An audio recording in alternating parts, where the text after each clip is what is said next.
राधे राधे महाराज जी। महाराज जी, जब एक व्यक्ति दूसरे व्यक्ति को दुख देता है तो वो उसके पूर्व जन्म के प्रारब्ध को काट रहा होता है, जिससे दूसरे व्यक्ति लेकिन उसका तो नया कर्म बन रहा होता है, उसका तो नया कर्म बन रहा होता है, उसको फिर अगले समय में भोगना पड़ेगा। उसका नया कर्म बन रहा होता है, वो प्रारब्ध से प्रेरित है, तो बुद्धि के द्वारा बचा भी तो जा सकता है। हमारे ऊपर कोई ईंटा फेंक रहा है तो हम बच भी तो सकते हैं ना, और अगर सीधे लगोगे तो चोट तुम्हें भी लगेगी। तो वो प्रारब्ध प्रेरित है। अब वो वहां गाली देने की बात है तो हमें मौन के द्वारा बचा लेना, तो हमें विवेक के द्वारा बचा लेना चाहिए।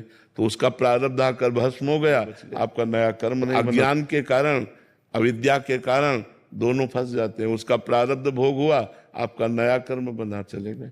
मान लो आप हिंसा कर दिए, तो उसका तो प्रारब्ध था, लेकिन अब आपको आजीवन केस होगा कि नहीं? आजीवन पूरा जेल काटना पड़ेगा कि नहीं? तो आपका नया कर्म बना जिसने आपको दंड दिया, और पुराना प्रारब्ध उसका था जिसने का समन कर सकते हो। आप हिंसा ना करो तो उसका प्रारब्ध भी क्षय हो गया और आपका नया कर्म बच गया।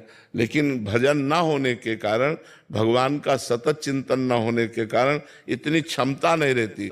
जैसी हो भवतव्यता तैसी ले जाए। एकदम अचानक क्रोध आया और ना करने की चाह होने पर भी वो कर बैठता है।